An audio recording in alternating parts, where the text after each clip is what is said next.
Italian Wine Podcast. Chin Chin with Italian wine people.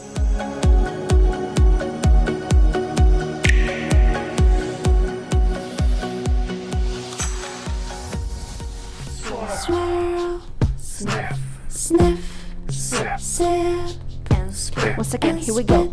Swirl, sniff, sip, spit. While you drink, don't forget these tasting tips. Welcome to this special edition where we talk wines and the Giro D'Italia. We held an exceptional ClubHouse Room dedicated to Giro D'Italia, but it was not recorded. I know, bummer. But anyways, we thought about sharing some notes about the first stages of the Giro, written and read by Marc Millon, a food, wine and travel writer, and the author of numerous books as well as magazine articles published on both sides of the Atlantic.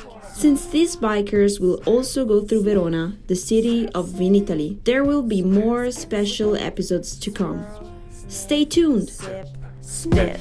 While you drink, don't forget these tasting tips. Hi, I'm Marc Millon, wine, food and travel author, and this is my virtual tour of Italy, following the Giro D'Italia 2021 in my mind, on a bike, with wine glass in hand. The 3-week-long stage race, the first of this year's Grand Tours, began last Saturday in Torino with a short 8.6-kilometer prologue in which all 183 riders from 23 teams took turns to ride as fast as they could on a circuit along the Po River. The fastest would be the first this year to wear the coveted Maglia Rosa, the pink jersey. Here are my reports for the first 3 days. Stage 1. Torino, 8.6 kilometers. Today, the start of the Giro d'Italia 2021 is just an aperitivo to the sumptuous banquet of cycling to follow over the coming 3 weeks. The route is dead flat, and the riders, each setting out individually in this time trial, will be looking to complete the course in something around the 10-minute mark or less. Hardly time even to break into a sweat.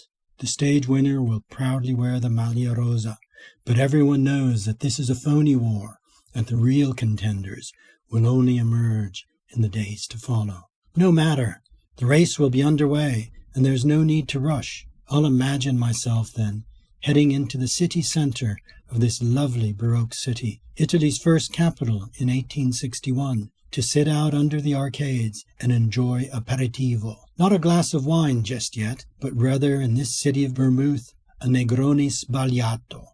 Equal measures of Carpano Antico vermouth and Campari, topped up with, instead of gin, bollicine, bubbles.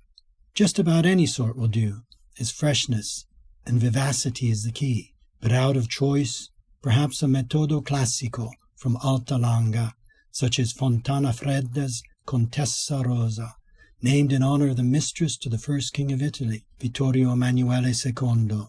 Sitting out under Turin's arches, maybe helping myself to an aperitivo plate of peppers bathed in bagna cauda, a slice of vitello tonato, a crostino topped with carne cruda albese. Wouldn't that just be wonderful?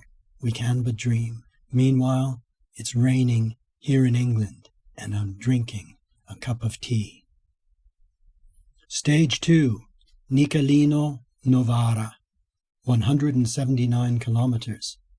Yesterday's prologue was certainly fast and furious. Blink an eye and you would have missed it entirely. It took the young and talented Italian Filippo Ganna, who rides for the British team Ineos Grenadiers, a mere 8 minutes 47 seconds to complete the 8.6-kilometer course. A full 10 seconds faster than the second rider, another Italian, Edoardo Affini. 10 seconds on such a short circuit is an eternity. For his efforts, Ganna earned the right to wear the coveted Maglia Rosa, as well as the Maglia Ciclamino for points award, and the Maglia Bianca for best young rider. That's a lot of maglie. Still, when it comes to cycling palmares, you can never have too many awards. Will young Filippo still be in pink this evening? His main rivals are further back on GC. That's general classification. And so he might well be able to hold out. We'll see. Today is definitely a classic day for the flat earthers. Those power sprinters who can ride 177 kilometers at pace and then, in the final 2 kilometers or so, ratchet up the watts to a frightening testosterone-fueled output, keeping in the lead-out slipstream until just the right moment, popping out, throwing their bikes right or left, elbows out to jockey into position to finally propel themselves over the finish line in Novara. Today's ride from the outskirts of Torino takes the riders first south into the province of Asti. Maybe time to snatch a quick glass of Grignolino? Nothing too impegnativo, for there's work to be done. Before heading back north and past the rice paddies of Vercelli, will it be calm and clear enough today for the snow-covered Alps to be reflected in the still waters of the rice fields? The final, frantic powerhouse finish will be in Novara, so if you're a spectator, make sure and stand clear. Anything literally can happen. I'm hungry and a little exhausted just thinking about the effort required for such a power stage. And this is only day 2. A risottino is in order, made with carnaroli rice from those rice fields the peloton will have cycled past today, perhaps with asparagi, since it's the season. Then something more substantial to fortify for the rigors that lie ahead. Brasato alla Spana, fassone beef braised in Spana wine. Spana, the name for Nebbiolo in Alto Piemonte, is used to produce both straightforward Spana as well as a host of more prestigious wines that are too rarely encountered outside the zones of production, such as Gattinara, Faro, Sizzano, Gemme. Too much choice, too little time. I'm opting for a glass, no, make it a bottle of Gemme, at best an elegant northern Piedmont expression of the great Nebbiolo grape. Stage 3, Biella Canale, 190 kilometers. Cycling, like wine, only gets interesting where the hills start. But at least flat stages at the start of a grand tour do at least get the whole circus underway. And it is a circus, a real spectaculo. It's always a beautiful sight to see the whole peloton, some 180 riders, all riding along at pace as if a single unit for most of the day.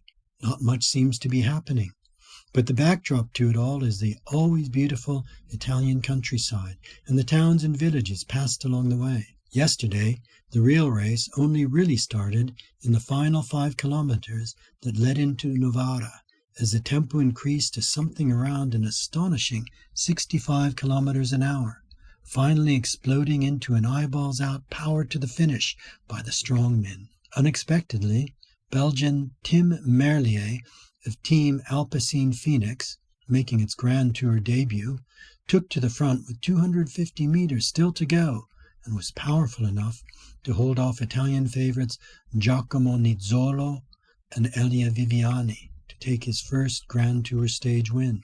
Today's Tappa, from Biella to Canale, could well be called a wine stage, as it passes through a number of Piedmont's wine regions, both prestigious and less well known.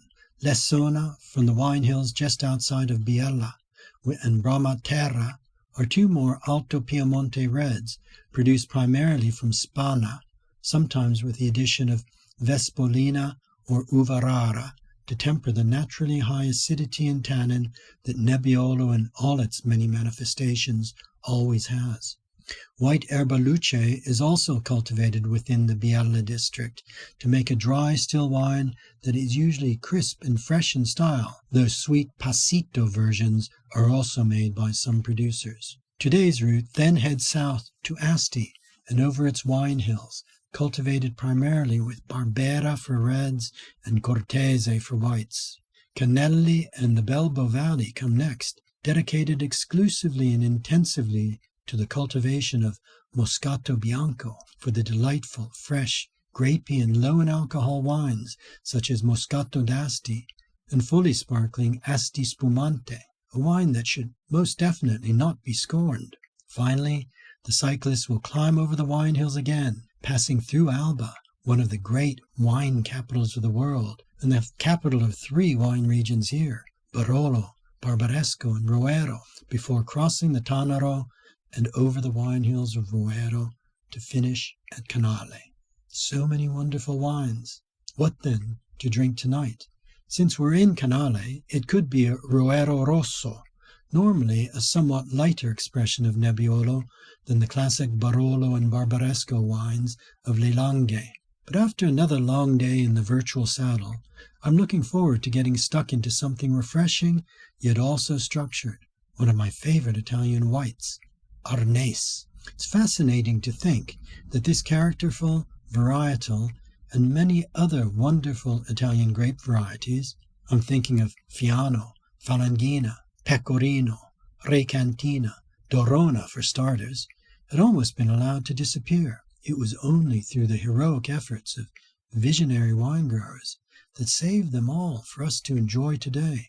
Arnese had traditionally been grown here and there in Roero and used to blend with Nebbiolo to make a lighter style of red. Bruno Ceretto saw its potential to create a high-quality white in its own right, and the fabulous Arnese Blanchet, with its elegant bottle and cut-out label, brought it to the world's attention in the 1980s. Arnese has gone from strength to strength ever since, now producing one of Piedmont's most popular dry still wines. I love Arnese, Blanchet certainly, and also wines produced by Malvira, amongst other producers. Never high in acid, it displays clean, pure fruit, pears, white peaches, and has structure, intensity, purity, that texture in the mouth that is such an important feature of Italian whites. Arnese is a wine that is beautiful to drink on its own, and which also goes so well with the foods of the region.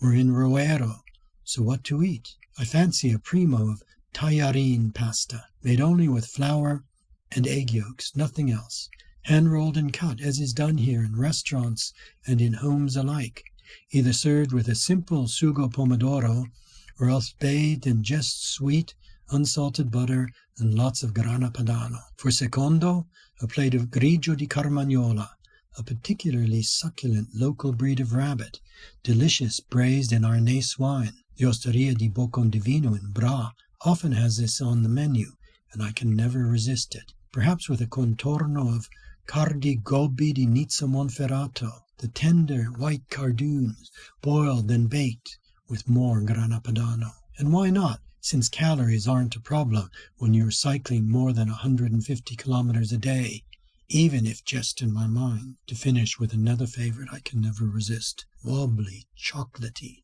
sweet brunette. I guess that should just about set me up for tomorrow's virtual ride, for the Giro continues relentlessly, as it will over the next 3 weeks, as we leave Piemonte tomorrow and head into Emilia-Romagna. A domani. Swirl, sniff, sniff, sip, sip, and spit. Once again, here we go. Swirl, sniff, sip, spit. While you drink, don't forget this tasting tip.